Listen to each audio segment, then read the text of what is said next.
everyone. Today I'm going to talk about perfectionism. Perfectionism is trying to be perfect all the time and not giving room to fail at all. Nowadays, in this busy world, many people deal with this. So let's see how it shows up in real life and what are the harmful effects of this and how to deal with it. We keep a high standard of ourselves in terms of how we should look, how we should do things, and how we should feel all the time. You see people in advertisement, television, and social media, and you try to reach that level, having the same figure and style, forgetting that they are airbrushed and probably they also don't look like that in real life. And it's not just that you want to look like that, but you want to look like that all the time, probably even just to go to store. You just assume that you have to look that way to be accepted. You don't just do this externally, you even do this internally.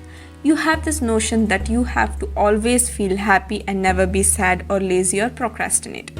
It is impossible for a human being to be happy all the time and not be sad even for a single moment.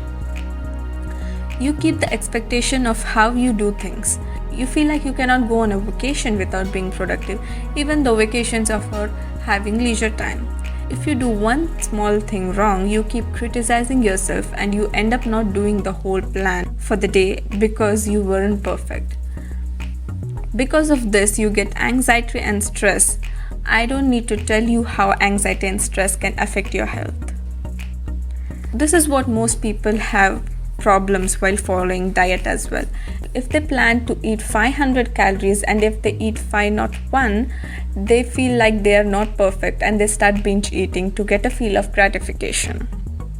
I'm not saying you shouldn't work towards being the best version of yourself, but what I'm saying is keeping an expectation of being like that constantly and not giving room to fail at all could be very harmful.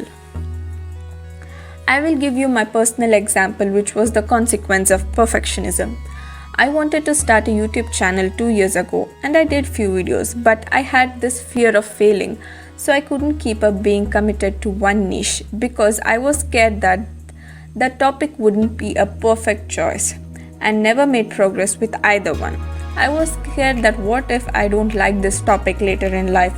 What if these kinds of videos won't reach more people? What if all the videos won't come out in the same standard I expect it to be? All these thoughts ran in my head and I never made progress in one stream. One more outcome of this is you start to be self-critical.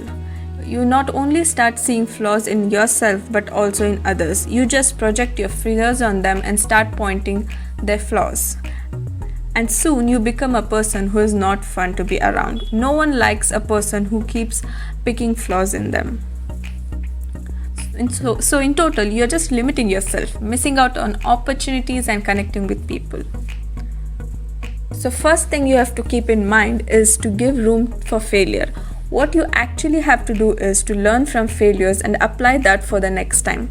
The main key is being resilient, that is getting up each time you fall. That's how you learn, that's how you change your direction to success. Think about it, when you are old and near to death, if you look back in your life, do you think all the stress you gave yourself had made any meaningful contribution to your well-being in any terms? So whatever you do, always keep this in mind.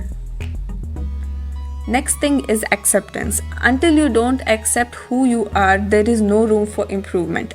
Accept it when you fail. Accept that you are going to have some lazy days. Resisting it all will not help you to get forward. You'll stay stuck there. Allow yourself to live.